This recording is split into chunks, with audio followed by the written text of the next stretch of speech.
তো আজকে আমরা ভগ্নাংশের গুণ করবো, ঠিক আছে। ভগ্নাংশের গুণ করলে কীভাবে করতে হয়, প্রথমে আমরা লিখে নিই ভগ্নাংশটাকে 6 × 7 + 3 × কত হবে 8, ঠিক আছে। এই ভগ্নাংশ এটা উপরটাকে কি বলা হয়, লব বলা হয়, নিচেটাকে হর বলা হয়, ঠিক আছে। তো এই ভগ্নাংশ যখন আমরা গুণ করবো আমাদের কি করতে হবে, প্রথমেই এই যে উপর নিচ বা কোনাকুনি কাটাকাটি যায় কিনা সেটা দেখতে হবে। যদি কাটাকাটি যায় তো কাটাকাটি করতে হবে, যদি না যায় তাহলে উপরে উপরে যেটা আছে সেটা গুণ, আর নিচে নিচে যেটা আছে গুণ। উপরে লবে লবে গুণ আর নিচে হরে হরে গুণ হয়ে যাবে। তো যাই হোক, আমরা আগে দেখি এইটা 2 দিয়ে, মানে জোড় সংখ্যা 2 দিয়ে ভাগ যাবে, তাহলে কত হবে নেব, 2 দিয়ে যদি 6কে ভাগ করি তাহলে কত হবে 3 হবে, কত হবে 3। আর যদি 2 দিয়ে আমরা 8কে ভাগি তাহলে হবে 4, ঠিক আছে। এবার দেখতে পাচ্ছি উপরে 3 আর 3 নিচে 7 4, তো কোনাকুনি কোনো কাটাকাটি যায় না, সেক্ষেত্রে কত যাবে 3 3 9 হয়ে যাবে, আর নিচে হয়ে যাবে 4 7 28। এটা হচ্ছে আমাদের অ্যান্সার। 2 নম্বর অঙ্কটা করবো, ঠিক আছে।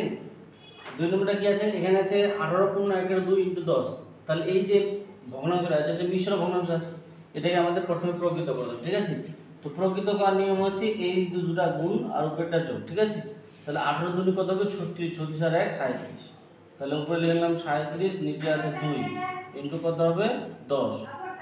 এরপর হচ্ছে এখানে যদি কিছু না, মানে আমরা নিচে 1 নিতে পারি, তো কোনাকুনি ওপর নিচ কাটাকাটি করবো। তাহলে এই কোনাকুনি দিতে পারি 37 সাথে কাটাকাটি যাবে, 2 দিয়ে 2 যাবে, 2 × 2 2 5 10। তাহলে কত পাচ্ছে আমাদের 37 × 5। আর নিচে হর একগুলো আছে লিখে নিলাম, লিখলেও হবে না লিখলেও হবে, তাহলে তো 5 সাথে 35 5 আর 3 5 3 15 আর 3 18, তাহলে 185, এটা হবে অ্যান্সার। আর নিচে 1 থাকা আর না থাকা একই ব্যাপার। এরপর আমরা 3 নম্বরটা করবো। 3 নম্বরটা দুটো ভগ্নাংশ আছে, সেই দুটো ভগ্নাংশ আমরা দেখতে পাচ্ছি অপ্রকৃত আছে। তো অপ্রকৃত থেকে মিশ্রতে আছে, মিশ্র থেকে কী করতে হবে, অপ্রকৃত করতে হবে। তাহলে কত হবে 2 × 2 আর 1 3, তাহলে 3 বাই কত হবে 2। এটা মিশ্র আছে, এটা যদি আমরা অপ্রকৃত তাহলে কত হবে 2 × 2 4 হবে, 2 আর 2 গুণ করে কত হবে 4, আর উপরে কত আছে 1 5, তাহলে 5 বাই কত হবে 2 হবে। দেখতে পাচ্ছি আমরা উপর নিচ বা কোনাকুনি কোনো দিক দিয়ে কাটাকাটি যায় না, তাহলে কি করতে হবে উপরে উপরে গুণ নিচে নিচে গুণ। তাহলে উপরে উপরে কত হবে 3 5 15, আর নিচে হয়ে যাবে আমাদের 2 2 4।